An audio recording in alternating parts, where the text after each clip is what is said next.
তো এবার আমরা আপনাদের দেখিয়ে দেব একটা ছোট্ট ক্লাস হবে বাংলা প্যাডাগজির। এটা হচ্ছে ভাষা শিক্ষণ এবং শিক্ষণের প্রণালী।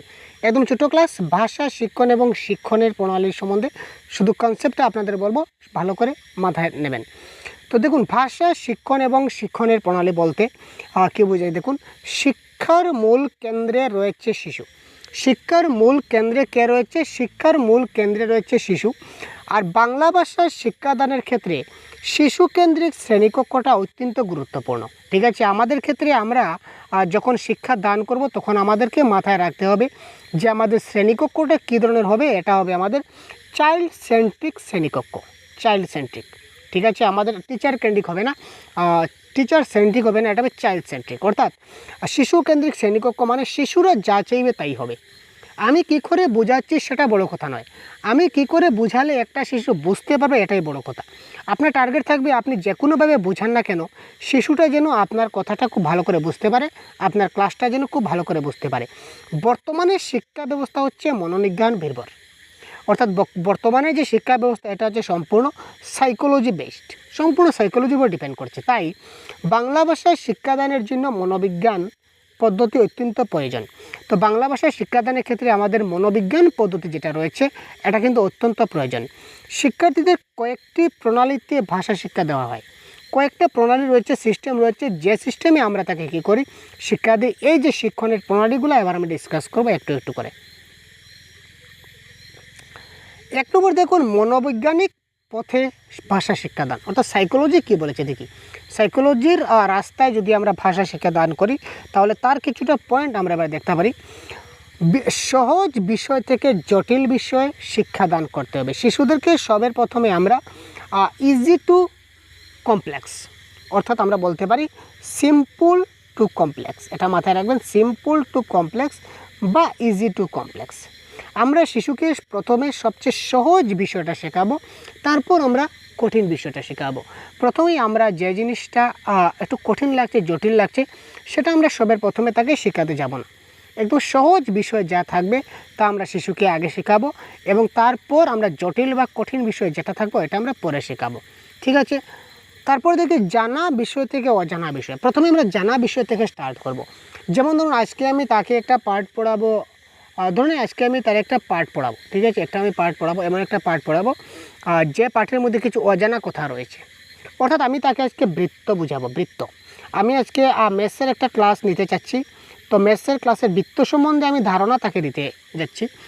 আপনি প্রথমে তাকে কি বলবেন, আপনি প্রথমে তাকে এটা হচ্ছে বৃত্ত আপনি বললে কিন্তু সে ভুলে যাবে। আপনি প্রথমে তার জানা বিষয় থেকে নিয়ে যাবেন, তাকে বলবেন যে এই ধরনের গোল বস্তু তোমরা কি কোনো কিছু দেখেছো? তখন তারা বলবে যে স্যার আমরা রুটি খেয়েছি, বা আমাদের ঘরে থালা আছে গোল। ঠিক আছে, অর্থাৎ এই যে থালা বা রুটি এগুলো যে গোল বস্তু, এই গোল বস্তুগুলোর প্রতি কিন্তু ধারণা আছে। তখন আপনি তাদেরকে একটা গোল এইভাবে এঁকে দিলেন, বলেন যে এটা কি, তখন তারা বলবে স্যার এটা রুটি। তখন বলবে রুটি ঠিক আছে, কিন্তু এই যে রুটির যে গোল, এই গোলকে আমরা গণিতের ভাষায় কী বলতে পারি জানো? আমরা গোলকে বলতে পারি বৃত্ত। অর্থাৎ তার জানা ছিল কি, জানা ছিল রুটি, রুটি থেকে অজানায় বৃত্ত, সেম জিনিসটার নামটা পরিবর্তন যেহেতু হলো, আপনি তাকে জানা থেকে অজানার দিকে নিয়ে গেলেন। এই ধরনের আপনি তাকে জানা থেকে অজানার রাস্তায় তাকে নিতে হবে। তারপর দেখুন, মূর্ত বিষয় থেকে বিমূর্ত বিষয়ের দিকে অগ্রসর হতে হবে। মূর্ত মানে কি, যে জিনিসটা বাস্তবে রয়েছে, যেটা আপনার হাতের কাছে রয়েছে, এটা টাচেবল, যেটা দেখা যাচ্ছে, অর্থাৎ বাস্তব জিনিস যেটা দেখতে পাচ্ছেন বা আপনি টাচ করতে পারছেন, স্পর্শ করতে পারছে বাচ্চারা, ওই জিনিস থেকে বোঝানো স্টার্ট করুন।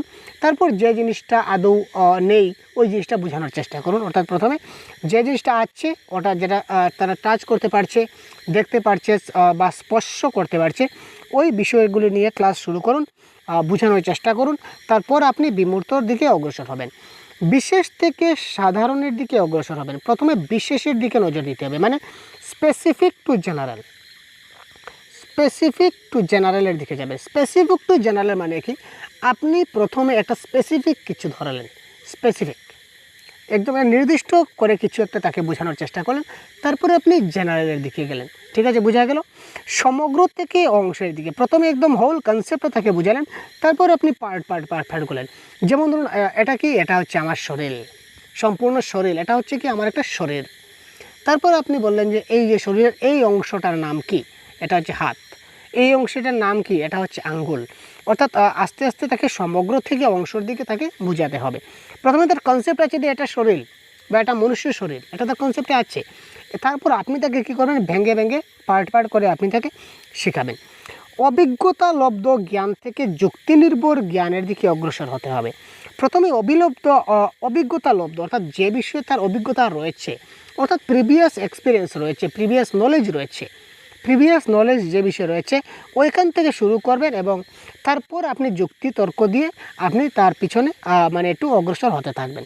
ঠিক আছে, এগুলো ছিল মনোবৈজ্ঞানিক পথে ভাষা শিক্ষাদান। এবার আমরা দেখি কর্ম সম্পাদনের মাধ্যমে আমরা কিভাবে তাকে শিক্ষাদান করতে পারি। কর্ম সম্পাদনের মাধ্যমে শিক্ষাদানের কথা বলেছিলেন জন ডুইউ, একদম একটা ইম্পর্টেন্ট পয়েন্ট। কর্ম সম্পাদনের মাধ্যমে শিক্ষাদানের কথা কে বলেছিলেন, জন ডিউই। প্রশ্ন আসতে পারে কিন্তু ভাই, দেখুন এটা কিন্তু একটা শর্ট কোয়েশ্চন বনता है না, এক বড়িয়া শর্ট কোয়েশ্চন বনता है যে কর্ম সম্পাদনের মাধ্যমে শিক্ষাদানের কথা কে বলেছিলেন, জন ডিউই বলেছিলেন। শ্রেণীকক্ষ হতে হবে শিশু কেন্দ্রিক, যেখানে শিশুরা কোনো একটা কর্ম সম্পাদনের মাধ্যমে বিষয়টিকে যথাযথভাবে জানবে বা আয়ত্তে আনবে। শ্রেণীকক্ষ হতে হবে, কী ধরনের শ্রেণীকক্ষ হতে হবে, এটা শিশু কেন্দ্রিক শ্রেণীকক্ষ হতে হবে বা চাইল্ড সেন্ট্রিক শ্রেণীকক্ষ হতে হবে, যেখানে শিশুরা কোনো একটা কর্ম করে, সে কর্ম করবে, একটা কাজ করবে, তো কাজ করার পর এখান থেকে সে একটা বিষয় জ্ঞান লাভ করবে বা আয়ত্তে জানবে। ঠিক আছে, একটা কাজ আমরা করাবো তাকে, প্রথমে কাজ করতে করতে সে যে অভিজ্ঞতা লাভ করবে এখান থেকে সে কিছুটা শিক্ষা পাবে, এই কথা বলা আছে। যেমন তাকে আমি কাগজ দিলাম, কাগজ দিয়ে সে একটা নৌকা বানালো, আমি বানিয়ে দিলাম, তারপর সে নৌকা বানালো, তার মানে সে নৌকা বানানোটা শিখে গেল, আলটিমেটলি তার কিছুটা শেখা হলো, অর্থাৎ কাজের মাধ্যমে সে কী করলো, শিখতে পারলো। তারপর এই কাজ করতে করতে কর্ম সম্পাদনের মাধ্যমে সে কী করবে, অজানা বিষয়কে জানবে, অর্থাৎ কাজ করতে করতে সে কী করবে, অজানা বিষয়কে জানবে, অর্থাৎ নতুন বিষয় কিছুটা সে এখান থেকে জানবে। কর্ম সম্পাদনের মাধ্যমে অচেনা এবং অদেখা কোনো একটা বিষয়কে শিক্ষার্থীরা তাদের আয়ত্তে আনবে এবং অভিজ্ঞতা লাভ করবে।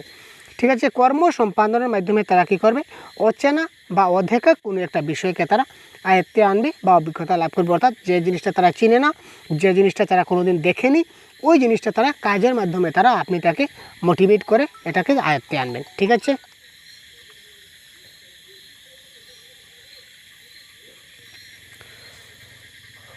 তো পরবর্তী দেখি আমরা আরও কিছু উপায়ে শিক্ষাদান করতে পারি। এটা কি, এটা হচ্ছে কি, দৃশ্য শ্রাব্য নির্ভর উপাদানের সাহায্যে আমরা ভাষা শিক্ষা দান করতে পারি। দৃশ্য শ্রাব্য নির্ভর কিছু উপাদান রয়েছে যার মাধ্যমে আমরা ভাষা শিক্ষা দান করব, যেমন model, chart, radio, television, gramophone, film, projector ইত্যাদি যে সকল দৃশ্য শ্রাব্য বস্তু রয়েছে এগুলির দ্বারা আমরা শিক্ষার্থীদের ভাষা শিক্ষা দান করতে হবে। ঠিক আছে, মডেল বলুন, চার্ট বলুন, রেডিও বলুন, টেলিভিশন বলুন, গ্রামোফোন বলুন বা ফিল্ম প্রজেক্টর বলুন, অর্থাৎ এই জিনিসগুলো কি হয়, দেখা যায়। দৃশ্য শ্রাব্য মানে কি, দেখা যায় এবং শোনা যায়। দৃশ্য শ্রাব্য মানে জিনিসটা দেখতেও পারবো, শুনতেও পারবো। এই ধরনের যেটা দেখা যায় বা শোনা যায়, এই ধরনের জিনিস দিয়েও আমরা কী করতে পারি, তাদের ভাষা শিক্ষা দান করতে পারি। রেডিও যদি চালিয়ে দিই তাহলে রেডিও যে বক্তৃতা সেটা চলবে, এটা শুনে শুনে শিশুরাও শিখতে পারবে। টেলিভিশনের মাধ্যমে তারা দেখতেও পারবে, শুনতেও পারবে। গ্রামোফোনের মাধ্যমে তারা শুনতে পারবে শুধুমাত্র। ফিল্ম বা প্রজেক্টরের মাধ্যমে তারা দেখতেও পাবে, শুনতেও পাবে। তো সুতরাং এই ধরনের জিনিস যদি বা চার্ট, মডেল এইগুলোর মাধ্যমে তারা ভাষা শিক্ষা মানে শিখতে পারে, গ্রহণ করতে পারে। আরেকটা যদি বিতর্ক সভা, অভিনয়, নাটক, গান ইত্যাদির সাহায্য নিতে হবে। অর্থাৎ দৃশ্য শ্রাব্যর দিক দিয়ে আমরা বিতর্ক সভা করতে পারি, যেটা তারা দেখবে, দেখে শিখবে। অভিনয়ের মাধ্যমে তারা অভিনয়টা দেখেও তারা শিখতে পারে। নাটক যদি হয় তাহলে নাটকটা দেখেও কিন্তু তারা শিখবে। যদি পদ্ধতি ভিত্তিক পাঠদানের মাধ্যমে শিক্ষাদান, পদ্ধতি ভিত্তিক পাঠদান, তো এখানে শ্রেণীকক্ষ হতে হবে আধুনিক মনোবিজ্ঞান নির্ভর। শ্রেণীকক্ষটা পদ্ধতিভিত্তিক যেখানে পাঠদান হবে সেখানে শ্রেণীকক্ষটা আমাদের আধুনিক মনোবিজ্ঞান নির্ভর হতে হবে। মানে কি, একদম মানে অ্যাডভান্স টেকনোলজিক্যাল সেটা হতে হবে, সাইকোলজিক্যালি অ্যাডভান্স হতে হবে, আধুনিক মানে মডার্ন হতে হবে। অনুকূল পরিবেশ সৃষ্টি করতে হবে যেখানে শিশুরা স্বাধীন মতো তাদের মত প্রকাশ করতে পারে। এমন একটা পরিবেশ আমরা সৃষ্টি করব ক্লাসরুমে যেখানে শিশুরা কী করতে পারে, একদম নিজের স্বাধীনভাবে তারা নিজের মত তারা কী করতে পারে, নিজে প্রকাশ করতে পারে। ঠিক আছে, তারপর দেখি দৃশ্যশ্রাব্য দিক দিয়ে আরও কিছু পয়েন্ট আছে যেগুলা কি, পাঠ্যক্রম হবে শিশু কেন্দ্রিক। পাঠ্যক্রম মানে কারিকুলাম যেটা, এটা কিন্তু শিশু কেন্দ্রিক হতে হবে। কারণ আমরা শিশুদেরকে যেটা বোঝাবো তার পাঠ্যক্রম যেটা কী হবে, শিশু কেন্দ্রিক হতে হবে। কারণ সেটা যদি বড় লেভেলের, হাই লেভেলের হয়ে যায়, তখন কিন্তু তারা সেই জিনিসটা বুঝতে পারবে না, শিখতে পারবে না। ভাষা শেখার জন্য প্রত্যেকটা বিষয় শিশুদের বয়স নির্ভর হতে হবে। আমরা যা শেখাবো তা যেন শিশুদের বয়সের উপর নির্ভর হয়। এবার ধরুন ক্লাস 1-এর বাচ্চাকে আমি ABCD শেখাচ্ছি। এখন যদি তাকে ক্লাস 1-এর বাচ্চা ABCD শেখাতে শেখাতে আপনি যদি বলেন যে এত 2 লাইনের একটা কবিতা তুমি আনা দেখে লিখে দেখাও, তখন সে কিন্তু পারবে না। কারণ সেটা তার বয়সের সঙ্গে সম্পর্ক নয়। তাকে ক্লাস 1-এ আমি ABCD শেখাবো, সে যখন ক্লাস 3 বা 4-এ যখন উঠবে, তখন আমি তাকে এই 2 লাইন বা 3 লাইন তাকে আমি ইংরেজি লিখাতে পারি, তাই না? সুতরাং তার বয়সের উপরে ভাষা শিক্ষাটা নির্ভর করবে। যে বাংলা ভাষার কথা বলেছি আমি, ইংলিশ দিয়ে এক্সাম্পল দিয়ে দিলাম, দুঃখিত। ঠিক আছে ভাই? তারপর দেখুন যেটা বলেছে যে আমাদের সিলেবাস হতে হবে শিশুদের বয়স কিংবা এজ অ্যাপ্রোপ্রিয়েট। তার সিলেবাসটা বা কারিকুলাম যেটা, এটা কিন্তু হতে হবে আমাদের কি, তার বয়স নির্ভরযোগ্য। প্রথম বলেছে শিশু কেন্দ্রিক, তারপর বলছে বয়স অ্যাপ্রোপ্রিয়েট। সেটা বুঝতে পারছেন, কারণ যদি কম বয়সে আমরা বেশি লোড দিতে থাকি তাহলে সেটা শিখতে পারবে না।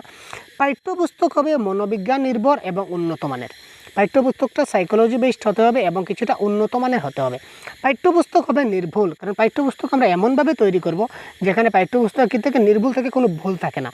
পাঠ্যপুস্তকগুলি সঠিক বিষয়কে অনুসরণ করবে এবং পাঠ্যপুস্তকে যা থাকবে তা নির্ভুল থাকবে এবং যাতে সঠিক বিষয়কে অনুসরণ করে যেন কোনো ভুলভ্রান্তি না থাকে। তো উপরোক্ত পদ্ধতিগুলি যদি অনুসরণ করে শিশুদের সঠিকভাবে যদি আমরা ব্যবহার করতে পারি, তাহলে সহজভাবে তাদেরকে কী করে যেতে পারে, ভাষা শিক্ষা দান করা যেতে পারে। ঠিক আছে? তো এই ছিল আজকের ছোট্ট ক্লাস। তো আজকের ক্লাসের আমাদের বিষয়টা ছিল ভাষা শিক্ষণ এবং শিক্ষণের প্রণালী। আশা করি আপনারা বুঝতে পারেন। যদি সমস্যা থাকে অবশ্যই আমাদের ইনবক্সে আপনারা জানাবেন, কমেন্ট বক্সে জানাতে পারেন, অথবা আপনারা হোয়াটসঅ্যাপ গ্রুপ রয়েছে, গ্রুপে আপনারা জানাতে পারেন, আমরা ক্লিয়ার